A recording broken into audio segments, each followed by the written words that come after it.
Hari ini kita bertemu kembali di dalam kegiatan Minggu Gembira bersama pendamping sekami dari Paroki Santo Padre Pio Helvetia Medan. Nah, adik-adik, di hari ini, bulan ini ada bulan apa ya? Saya tahu, Kak. Bulan apa, Kak? Bulan Kitab Suci Nasional, Kak. Bulan September diperingati oleh Gereja Katolik sebagai bulan Kitab Suci Nasional. Wah, hebat ya Kak Eli. Dengan tema apa ya Kak Floren? Temanya kita memperjuangkan kesejahteraan dalam situasi sulit seturut Kitab Suci. Dan subtema apa ya Kak Eli? Belas kasih Yesus terhadap orang yang buta dan yang tuli. Nah, adik-adik, kita sudah tahu bulan September itu adalah bulan Kitab Suci.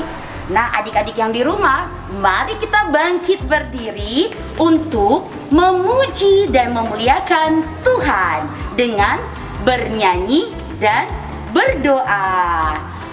Ayo adik-adik, yeay!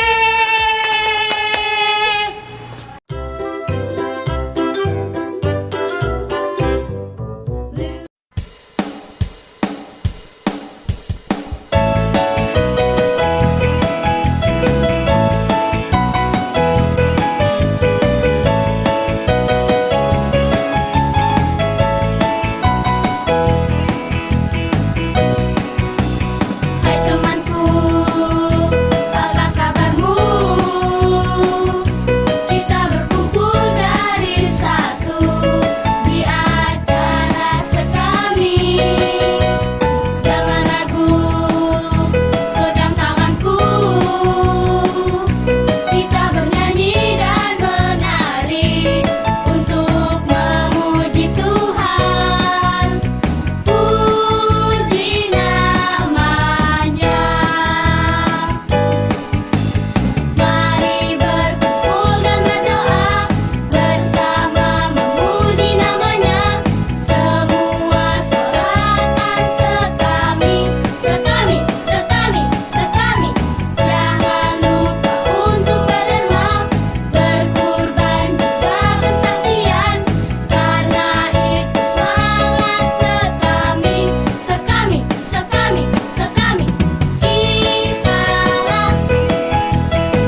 Adik-adik, sebelum kita mengawali kegiatan Minggu Gembira kita dengan berdoa, Kakak akan mengajak adik-adik untuk bernyanyi lagu Tanda Salib.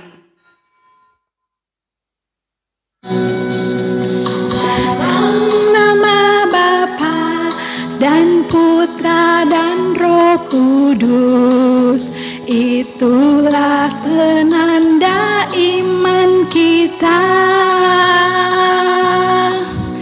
Sebelum berdoa dan sesudah berdoa, ku buat tanda salib selalu. Dalam nama Bapa dan Putra dan Roh Kudus, itulah penanda iman kita. Sebelum berdoa dan sesudah berdoa, ku buat tanda salib selalu. Dalam nama Bapa dan Putra dan Roh Kudus. Amin.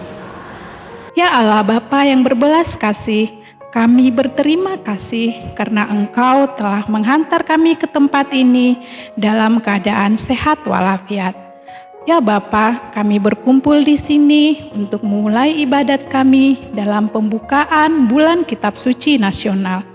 Kami juga berterima kasih karena Engkau begitu peduli dengan manusia yang menderita melalui perhatian dan kasih sayang Yesus Putramu. Engkau tampil untuk membuka telinga orang yang tuli agar bisa mendengar, membuka mulut orang yang bisu agar bisa berbicara. Hadirlah Engkau bersama kami dengan Roh Kudus-Mu, agar kami bisa membuka hati dan telinga kami untuk mendengar sabda-Mu. Demi Yesus Kristus, Putra-Mu, Tuhan dan pengantara kami, kini dan sepanjang segala masa. Amin.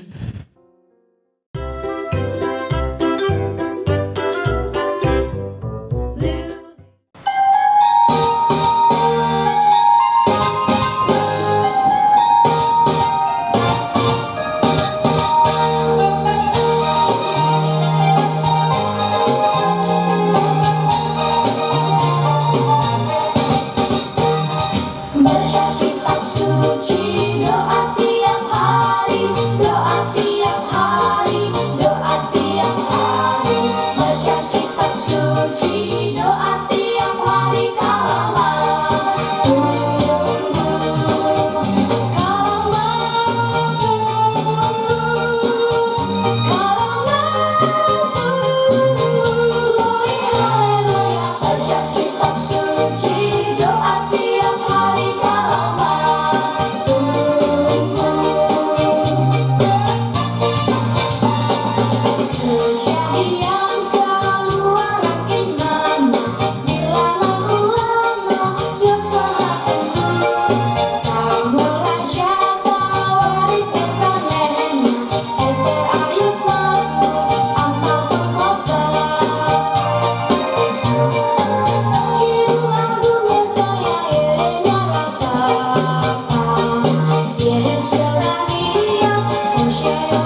Aku cinta kepadamu, siang dan malam kau di hatiku. Aku cinta kepadamu sampai selamanya, kau mempelai jiwaku.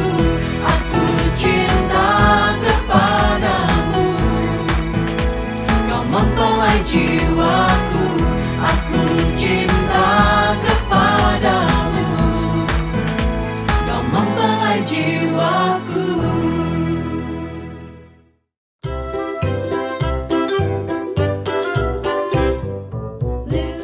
Adik-adik yang terkasih, mari kita siapkan hati kita untuk sebentar lagi kita mendengarkan firman Tuhan. Barangkali adik-adik bisa menyiapkan kitab sucinya ya.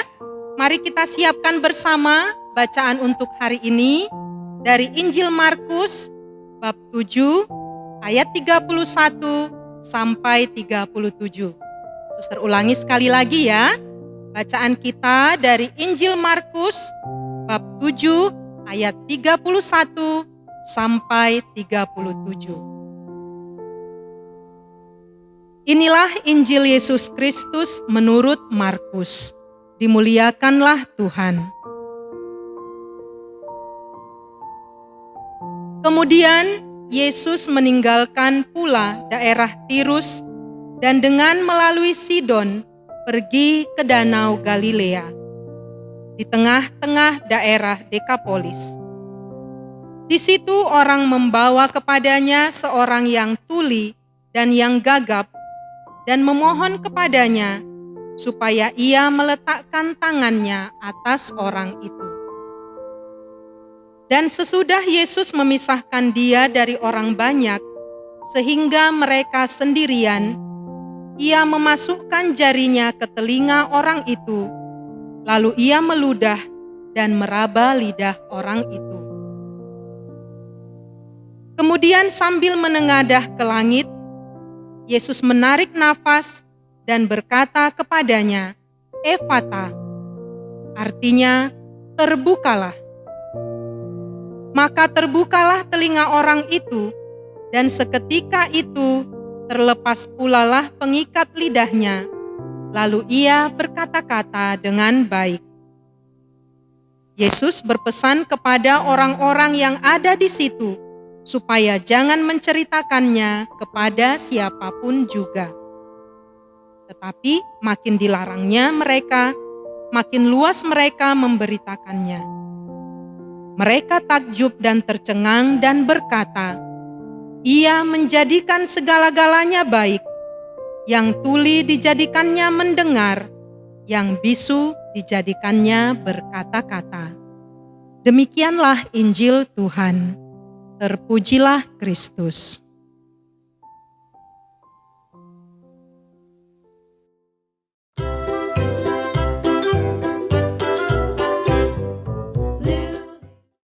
Adik-adik yang terkasih, tadi kita sudah mendengar bacaan Injil dari Injil Markus bab 7 ayat 31 sampai 37 ya. Sekarang suster ingin menunjukkan dua gambar. Ada dua gambar. Yang pertama adalah gambar ini. Coba adik-adik amati ya. Gambar apa sih ini kira-kira? Iya, pintar sekali ya, Yesus menyembuhkan orang bisu. Gambar yang kedua akan suster perlihatkan adalah gambar apa ini? Oke, berarti dalam bacaan hari ini Yesus menyembuhkan orang yang bisu dan juga orang yang tuli. Baik. Bagaimana sih cara Yesus menyembuhkan mereka ini? Ini kan satu orang ini, orang yang sama menderita bisu dan tuli. Apa yang dilakukan oleh Yesus sebagai cara Yesus menyembuhkan orang yang bisu dan tuli ini? Kalau tadi adik-adik ingat ya bacaannya, apa pertama-tama yang dilakukan oleh Yesus? Ayo, siapa yang bisa menjawab? Iya, memberikan ludahnya. Tapi sebelumnya itu, Yesus memanggil orang bisu tuli itu untuk berdua saja dengan Yesus.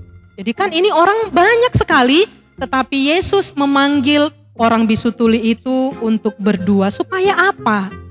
Yesus ingin lebih akrab.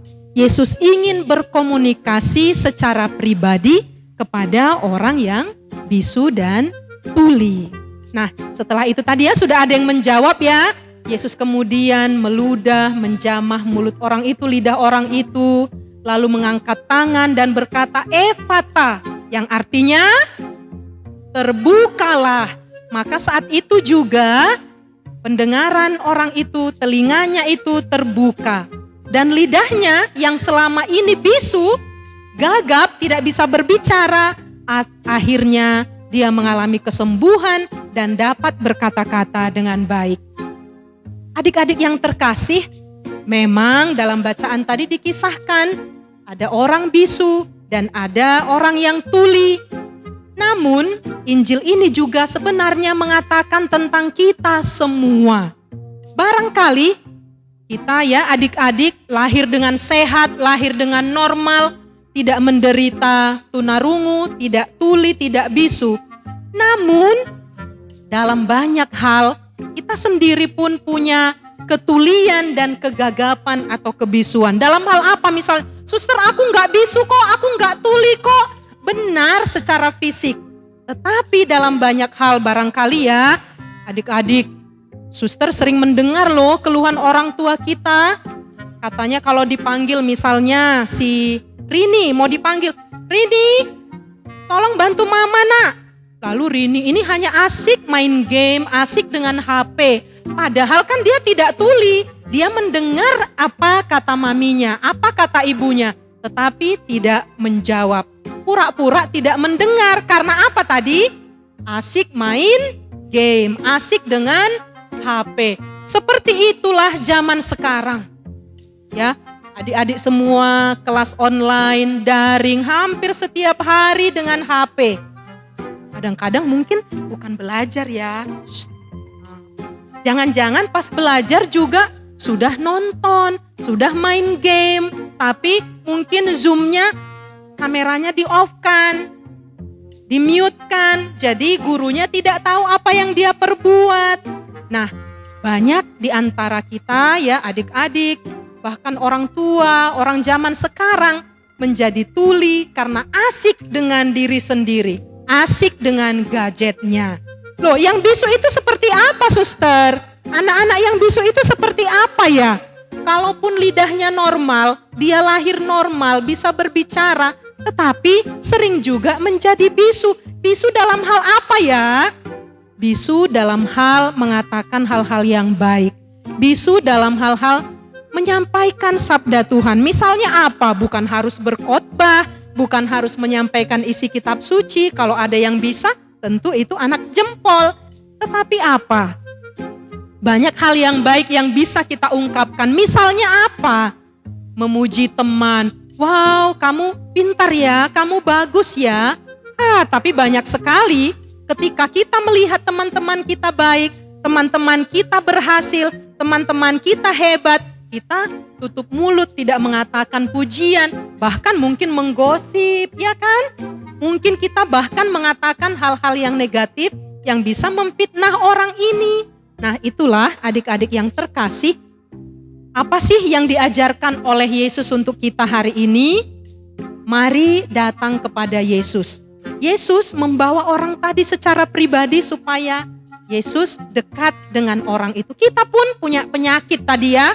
Suster juga, kakak-kakak pembina juga, orang tua kita juga. Sering kita menjadi tuli dan bisu dengan situasi teman-teman di sekitar kita. Karena apa? Kita terlalu asik dengan diri kita sendiri. Kita terlalu asik dengan gadget kita sehingga kita tidak mendengar keluhan orang, tidak mendengar perintah orang tua, tidak mendengar nasihat orang tua atau guru-guru kita. Kita juga menjadi bisu, kita menjadi gagap, kita malas mewartakan hal-hal yang baik kepada orang-orang di sekitar kita. "Mah, makanannya enak, Ma. Ma, masakannya enak, Ma. Pa, terima kasih ya, sudah kerja keras, sudah aku bisa punya HP, aku bisa jajan." Barangkali banyak dari antara kita lupa berterima kasih, lupa memuji orang, lupa mengucapkan terima kasih kepada orang-orang yang membantu kita. Nah, itulah penyakit kita, itulah contoh kebisuan dan ketulian kita. Maka, siapa yang mau sembuh? Siapa yang mau sembuh? Tentunya kita semua mau sembuh ya, dari kebisuan dan ketulian yang tadi. Maka, kesembuhan itu akan kita dapatkan dengan datang kepada Yesus. Datang kepada Yesus dengan cara apa? Berdoa. Kita bisa menjadi seperti orang-orang yang membawa si bisu tadi. Kalau ada teman-teman kita, mari kita doakan mereka. Kita bawa mereka kepada Yesus dalam doa-doa kita. Sekarang COVID, suster, kita nggak bisa ke rumah sakit. Kita nggak bisa kunjungi teman-teman kita yang sakit, yang susah, yang tidak punya uang, mungkin tidak bisa ikut kelas. Memang, tetapi katanya mendoakan itu pun sudah merupakan aksi. Kekuatan doa itu luar biasa. Maka kalau ada teman-teman kita yang sakit, jangan lupa untuk mendoakan mereka. Ada lagi yang bisa kita buat, yaitu minta kepada Yesus untuk membuka telinga kita, mendengar sabdanya, dan membuka mulut kita untuk mewartakan sabdanya. Nah, jadi tugas kita sebagai misionaris cilik, yakni memakai tanganmu untuk membantu teman-temanmu, mengerjakan pekerjaan yang baik dan benar, daripada melakukan perbuatan yang jahat. Dan ini jangan lupa ya, dan jangan lupa pakailah mulutmu, mulut kita, untuk mewartakan sabda Allah dan mendoakan teman-teman kita yang sedang sakit ataupun menderita. Daripada mulut kita pakai untuk mengumpat, cakap kotor, atau mungkin mencaci maki teman-teman. Ya, telinga kita bisa mendengarkan curhat teman-teman kita yang kesulitan. Atau orang tua kita yang memberikan perintah kepada kita, menyuruh kita melakukan sesuatu. Itulah namanya orang yang sudah disembuhkan oleh Yesus. Jadi kita tidak akan menjadi orang yang tuli, tidak akan menjadi orang yang bisu. Nah, tadi di akhir Injil di ayat 37 dikatakan, Ia menjadikan segala-galanya baik. Yang tuli dijadikannya mendengar, yang bisu dijadikannya berkata-kata. Inilah ayat emas untuk kita minggu ini yang bisa kita ingat, bisa kita laksanakan dalam hidup kita. Suster ulangi sekali lagi ya, ayat emas kita untuk minggu ini adalah Ia menjadikan segala-galanya baik. Yang tuli dijadikannya mendengar, yang bisu dijadikannya berkata-kata. Jadi tugas kita ya adik-adik, kita yang sudah disembuhkan oleh Yesus tidak lagi tuli, tidak lagi bisu. Telinga kita untuk mendengarkan sabda Tuhan, mendengarkan perintah orang tua, mendengarkan nasihat guru, mendengarkan keluh kesah teman-teman kita, dan mulut kita mewartakan sabda Tuhan lewat kebaikan. Tadi apa contohnya? Memuji, ya, mengapresiasi, mengungkapkan hal-hal yang baik kepada orang-orang di sekitar kita. Ini tugas kita ya adik-adik ya. Tadi ingat ayat emasnya sekali lagi. Ia menjadikan segala-galanya baik. Yang tuli dijadikannya mendengar. Yang bisu dijadikannya berkata-kata. Semoga kita menjadi pewarta sabda Tuhan dalam hidup kita. Amin. Adik-adik yang terkasih, sekarang mari kita bersama-sama mengungkapkan iman kepercayaan kita. Aku percaya akan Allah Bapa yang Maha Kuasa, pencipta langit dan bumi, dan akan Yesus Kristus, Putranya yang tunggal Tuhan kita, yang dikandung dari Roh Kudus, dilahirkan oleh perawan Maria, yang menderita sengsara dalam pemerintahan Pontius Pilatus, disalibkan, wafat dan dimakamkan, yang turun ke tempat penantian, pada hari ketiga bangkit dari antara orang mati, yang naik ke surga, duduk di sebelah kanan Allah Bapa yang Maha Kuasa. Dari situ Ia akan datang mengadili orang hidup dan mati. Aku percaya akan Roh Kudus, Gereja Katolik yang kudus, persekutuan para kudus, pengampunan dosa, kebangkitan badan, kehidupan yang kekal. Amin.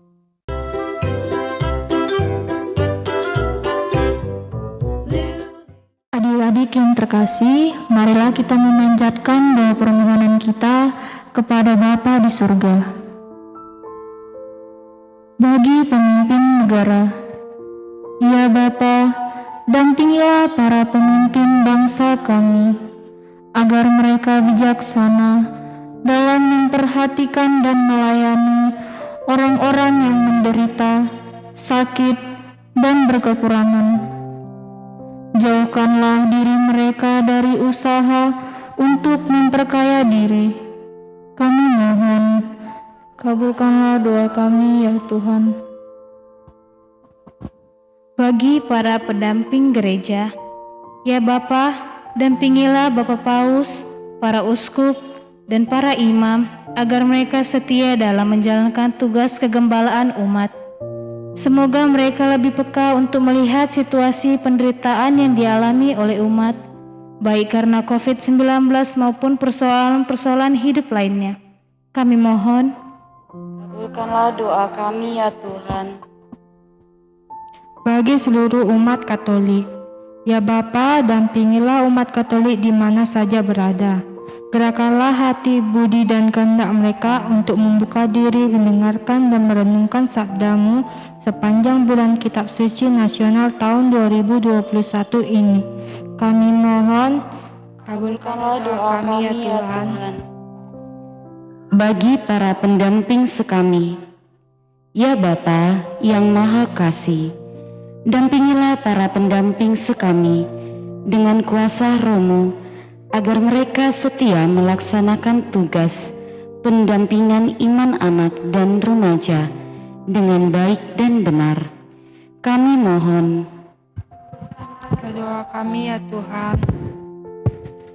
Bagi anak dan remaja Katolik, ya Bapa yang baik hati, Yesus Putramu hadir dan menyembuhkan orang yang tuli dan bisu. Semoga rohnya menggerakkan anak dan remaja untuk menjadi pendoa, penyalur kasih, dan penyembuh bagi teman-temannya yang sakit dan menderita. Kami mohon, Kabulkanlah doa kami ya Tuhan. Marilah kita menundukkan kepala. Kita satukan doa-doa kita dengan doa yang diajarkan Tuhan Yesus sendiri kepada kita. Bapa kami,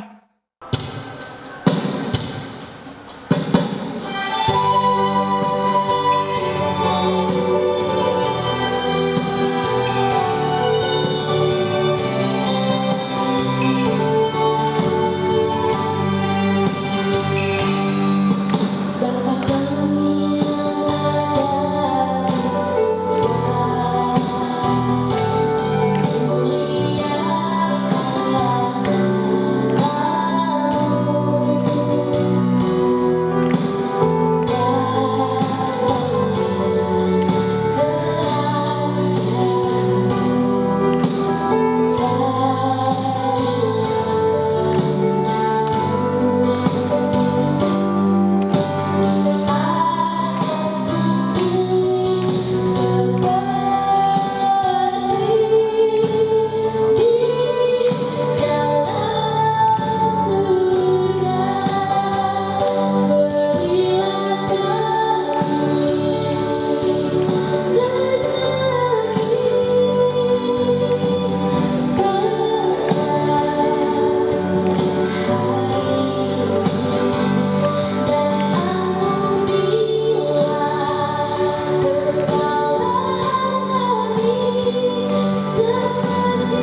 adik-adik, mari kita mempersembahkan pujian kita. Mari kita bernyanyi, Yesusku hebat.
Adik-adik, kembali lagi ke sesi kreativitas bersama Kak Yohana dan Kak Regina. Adik-adik ingat tidak bahwa bulan September kita peringati sebagai bulan Kitab Suci Nasional. Jadi kali ini kreativitas kita berhubungan dengan bulan Kitab Suci, yaitu kita akan membuat buklet Kitab Suci. Apa saja isinya Kak Regina? Nah, isinya itu yang pertama ada Perjanjian Lama, yang kedua ada Deuterokanonika, dan yang ketiga ada Perjanjian Baru, dan yang keempat ada ayat-ayat emas Kitab Suci. Nah, untuk lebih jelasnya, mari kita buat atau mari kita lihat cara pembuatan buklet Kitab Suci. Alat dan bahan yang akan kita gunakan. Yang pertama adalah gunting, Yang kedua penggaris, kemudian kita gunakan alat tulis yaitu pulpen warna hitam, pulpen warna, dan juga spidol. lalu kita menggunakan lem, ada double tip dan lem kertas. Kemudian kertas yang kita gunakan adalah kertas jeruk. Kertas jeruk berwarna biru dan juga kertas jeruk berwarna kuning. Kertas jeruk berwarna biru ada 1 lembar, kertas jeruk berwarna kuning ada 2 lembar. Lalu kita gunakan origami. Origaminya ada 2 ukuran. Yang pertama ukuran 11 x 12 cm dan yang kedua ukuran 15 x 15 cm. Langsung saja kita masuk ke cara pembuatannya. Langkah pertama yang harus kalian lakukan adalah bagi 3 kertas jeruk menjadi bagian yang sama besar. Setelah itu, bisa kamu gunting kertas jeruknya menjadi seperti ini. Jadi nanti akan kalian peroleh 3 lembar berwarna biru. Dan untuk kertas jeruk berwarna kuning juga kalian gunting seperti warna biru tadi. Tapi untuk kertas jeruk berwarna kuning, kalian lipat menjadi 2 bagian sehingga bentuknya seperti ini. Maka nanti akan kalian dapatkan 3 bagian kertas jeruk. Nah, ini nanti akan kita buat menjadi dasar fondasi buklet kita. Langkah kedua, kita akan membuat amplop. Amplopnya itu kita menggunakan kertas origami 15 x 15 cm. Nah, cara membuat amplopnya seperti ini. Kita lipat seperti membuat amplop biasa, kita lipat dari sini. segitiga. Lalu kita lipat lagi dari samping kiri dan kanan. Lalu kita tutup dari atasnya. Jadi dia sepetak berbentuk amplop. Seperti ini dia kurang lebih. Kemudian kita ambil kertas origami yang ada motifnya tadi adik-adik. Lalu di sini kan ada sudutnya. Sudutnya ini kita gunting sedikit saja seperti ini. Nah, nanti adik-adik kan bentuknya seperti ini. Lipat kedua ujungnya. Nah, ini bagian belakangnya bisa dilihat. Lalu nanti jangan lupa kita buat tengah lingkaran di bagian depannya. Seperti ini. Seperti ini adik-adik. Nah, begitu pula untuk kertas origami yang satu lagi. Kita juga buat yang seperti ini. Nah, langkah selanjutnya, nah kita ambil lagi kertas jeruk yang warna kuning tadi. Nah, kertas jeruk yang warna kuning tadi kita buat dia ukurannya 10 x 10 cm. Nah, bisa langsung diukur baru digambarkan. Setelah kamu buat, lalu akan kita gunting. Hasil akhirnya nanti jadi seperti ini. Ukurannya 10 x 10 cm. Nah, setelah itu kita ambil 3 kertas warna kuning yang sudah kita lipat 2 tadi. Nah, lihat adik-adik. Nah, ini kan ada dilipat. Lihat, lipatannya digabungin jadi satu. Ini kan ada lipatannya. Di lipatan ini kita gabungin jadi satu, lalu kita lurusin seperti ini. Nah, kan ini berjarak terpisah. Setiap yang pisahannya ini kita lemkan menggunakan lem kertas. jadi adik-adik, setiap bagian dari kertas jeruk warna kuning tadi kita satukan dulu supaya dia menjadi sebuah buku atau kita katakan dengan buklet. Sudah dilem, dia akan jadi seperti ini. Nah, dia ini menyatu, dia tidak akan terlepas satu dengan yang lain. Nah, dia akan menjadi sebuah buku, bisa dibuka. Nah, langkah selanjutnya adik-adik, karena dia sudah menjadi sebuah buku, kita tinggal tempelkan yang kita buat ini tadi ke buklet yang sudah kita siapkan tadi. Coba diperhatikan ya adik-adik. Di buklet halaman pertama, kita buka nih yang halaman pertamanya. Ini kan masih kosong, kita sudah terhubung satu sama lain. Jadi kalau kita buka dia langsung seperti ini. Ada berapa lembar saja. Di halaman pertama, kita tempelkan yang tadi di kertas origami yang sudah kita bentuk seperti ini. Nah, kita tempelkan di halaman pertama. Ini dia setelah ditempelkan. Nah, tadi ada yang kita buat kertas 10 x 10 cm tadi. Itu dimasukkan ke dalam amplop ini, seperti ini. Nah,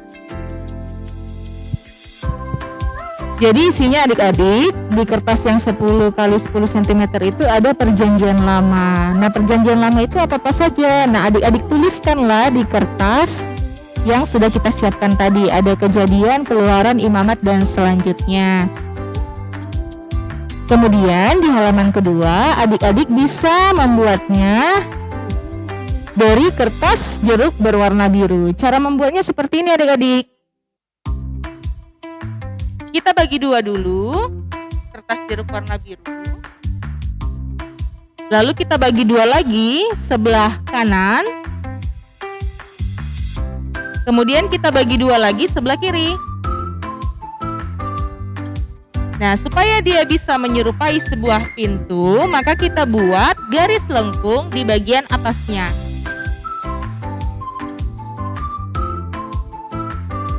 Nah, seperti ini dia adik-adik. Nanti hasilnya jadi di halaman yang kedua. Iya. Nah, di dalam isinya itu kita tuliskan dengan Kitab Deuterokanonika. Ada Tobit, Yudit, dan selanjutnya. Kemudian di halaman ketiga. Nah, kemudian di halaman ketiga, sama dengan yang halaman pertama, kita buat yang bentuk seperti ini. Nah, di dalamnya juga ada berisi yang sama, yang ukuran 10x10 tadi. Jadi kita ada buat 2 yang ukuran seperti ini adik-adik. Nah, di sini kita tulis yang perjanjian baru dari Matius, Markus sampai dengan kitab Wahyu. Totalnya ada 27 kitab. Untuk halaman keempat adik-adik, kita tempelkan amplop yang tadi dibuat sama Kak Regina. Nah, ini dia amplopnya. Apa sih isinya? Nah, kita lihat isinya ini kita ambil dari kertas origami warna hijau. Jadi, kertas origami warna hijau ini kita bagi menjadi 4 bagian panjang. Kita bagi 2 dulu. Lalu kita bagi 2 lagi. Setelah kita bagi 2, kita bagi 2 lagi. Nah, jadi seperti ini tinggal kita gunting adik-adik.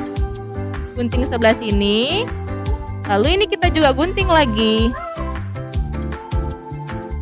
Nah, nanti adik-adik dapatkan bentuk yang seperti ini.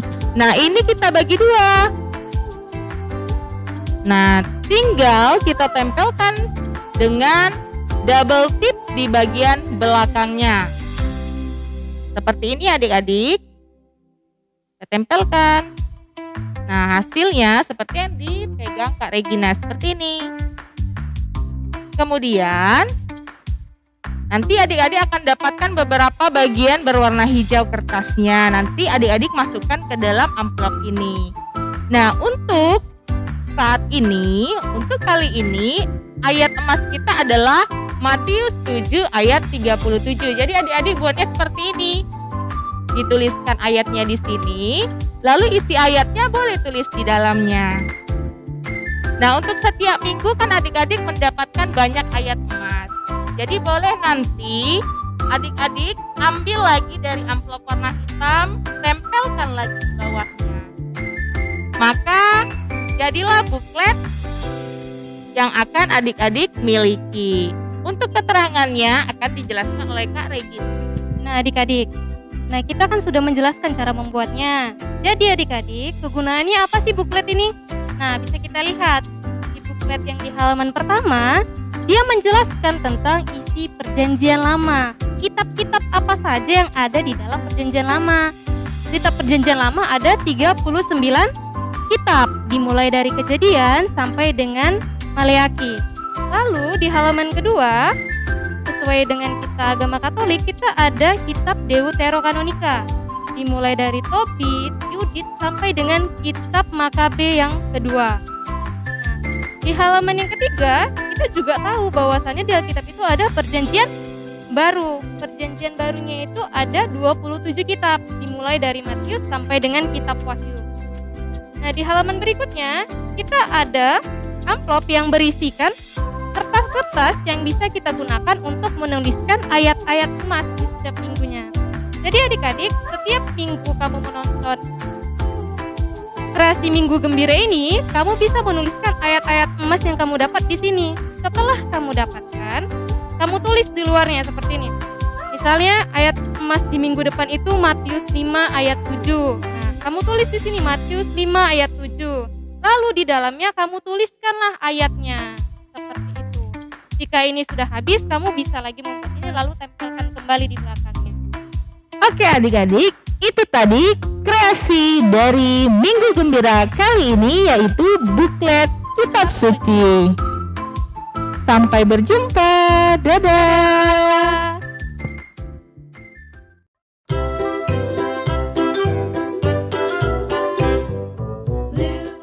Adik-adik yang terkasih, sekarang marilah kita menutup kegiatan Minggu Gembira kita dengan berdoa. Bapa yang baik, kami percaya bahwa Engkau senantiasa selalu mendampingi kami anak-anak-Mu. Kami percaya bahwa Engkau selalu memberkati setiap langkah kami. Sudilah kiranya Engkau hadir di dalam hati kami masing-masing, agar kami senantiasa selalu mendengar suara-Mu dan menjalankan segala perintah-Mu. Demi Yesus Kristus, Tuhan dan Juru Selamat kami manusia. Amin. Demi nama Bapa dan Putra dan Roh Kudus. Amin. Dengan demikian, kegiatan Minggu Gembira kita telah selesai. Syukur kepada Allah. Semoga kita senantiasa diberkati oleh kemurahan Tuhan. Amin.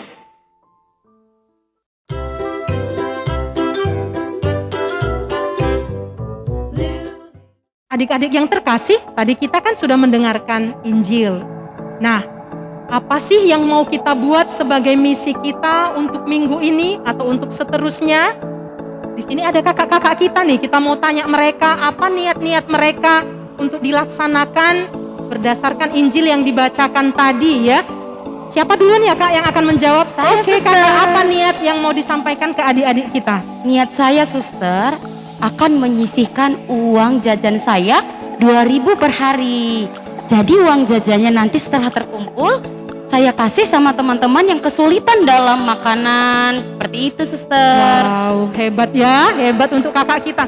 Siapa lagi nih Kak yang mau jawab? Oke, kalau dari saya, Suster, saya mau mendoakan 1 kali Bapa Kami dan 1 kali Salam Maria untuk teman-teman, keluarga, atau siapapun orang terdekat saya yang sedang sakit, Suster. Mendoakan itu luar biasa ya.